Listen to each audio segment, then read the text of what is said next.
بسم اللہ الرحمن الرحیم الصلاۃ والسلام علیک یا سیدی یا رسول اللہ وعلی علیک و اصحابک یا نور اللہ اللہم صلی علی محمد و آل محمد۔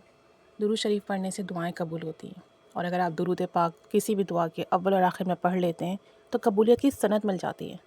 اب وہ درود پاک جو آپ نے پڑھا وہ قبول ہے تو ساتھ میں دعا بھی قبول ہے۔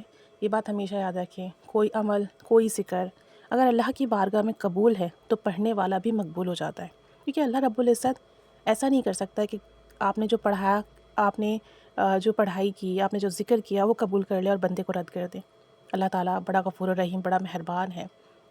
وہ جب ایک طوائف کو صرف ایک جانور کو پانی پلانے کے صدقے بخش سکتا ہے تو سوچو اس کی رحمت کتنی وسیع ہے۔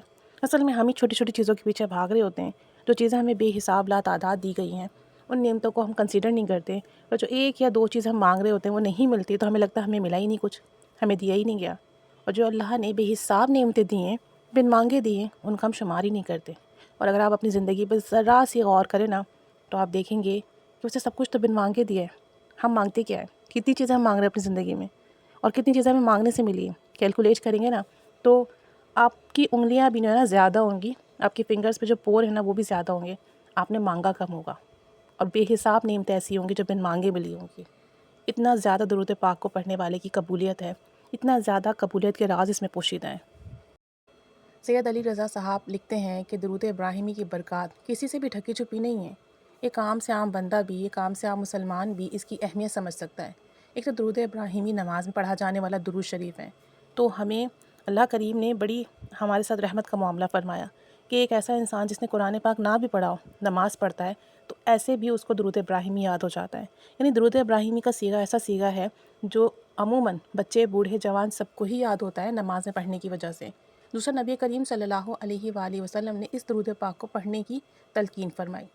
تیسرا یہ کہ درود شریف بہت بابرکت اور فضیلت رکھنے والا درود شریف ہے، درود ابراہیمی۔ درود ابراہیمی تمام درود شریف میں افضل کہلایا جاتا ہے، اس کی برکات بھی افضل ترین ہیں۔ کہتے ہیں کہ میں آپ کی خدمت میں مشاہدہ پیش کرتا ہوں، میں نے درود ابراہیمی کی برکت سے کیا پایا۔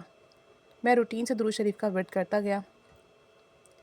میں نے 2 بار یہ خواب دیکھا کہ ایک جگہ بڑے بڑے حروف میں درود ابراہیمی لکھا ہوا ہے، اور میں وہاں ہاتھ اٹھا کر دعا کر رہا ہوں۔ دراصل یہ دعا کی قبولیت کی طرف اشارہ تھا، جو کہ میں نے اپنی آنکھوں سے دیکھا کہ جس دعا کو میں اللہ تعالیٰ سے مسلسل مانگ رہا تھا، اس کی قبولیت کی طرف مجھے اشارہ دیا گیا۔ درود ابراہیمی کی برکت سے اللہ کریم نے اس دعا کو ویسا ہی قبول فرمایا جیسا کہ میں مانگا کرتا تھا۔ میری وہ دعا من و ان قبول ہوئی، پوری ہوئی، سچ ہوئی۔ اور درود پاک، درود ابراہیمی پڑھنے کا مجھے کمال تاثیر ملی۔ مجھے اس درود شریف سے بہت فیض ملا، قبولیت کے سارے دروازے مجھ پر کھول دیے گئے۔ دعاؤں کی قبولیت میں درود ابراہیمی بہت پرتاثیر درود شریف ہے۔ اکثر لوگ درود ابراہیمی کو اس لیے ورد نہیں کرتے کہ یہ لمبا ہے۔ درود شریف طویل ہے تھوڑا۔ ہم عام دنوں میں جو درود پاک پڑھتے ہیں وہ ہم آرام سے 1000 2000 مرتبہ پڑھ لیتے ہیں، 5000 10,000 مرتبہ بھی پڑھ لیتے ہیں، لیکن درود ابراہیمی 100 مرتبہ بھی ہم سے بامشکل پڑھا جاتا ہے۔ جب آپ درود شریف کو وقت دیں گے تو انشاءاللہ تعالی آپ کو یہ درود شریف بھی طویل نہیں لگے گا، اور اگر آپ کی زبان پر یہ درود شریف جاری ہو جاتا ہے تو تھوڑے وقت میں آپ بہت زیادہ درود ابراہیمی ورد کر پائیں گے۔ کہتے ہیں کہ اگر آپ چند بار اس درود شریف کو پڑھنا شروع کر دیں، اس کی برکات ملنے لگیں گی، اور پھر رفتہ رفتہ کر کے آپ اس کی تعداد بڑھاتے جائیں۔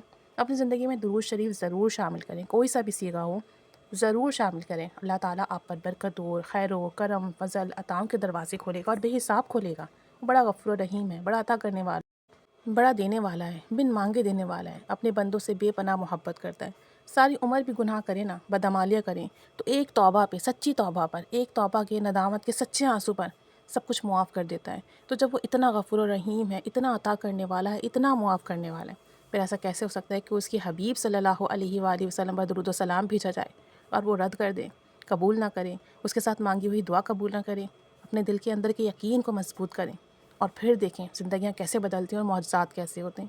اللہ کریم ہمیں تا حیات درود ابراہیمی سے، درود پاک کی خیر و برکت و فضل سے، عنایات سے، انعامات سے، مشاہدات سے جوڑے رکھے، ہمیشہ ہمیشہ جوڑے رکھے، ہمیشہ اپنے کرم اور فضل میں رکھے، آمین۔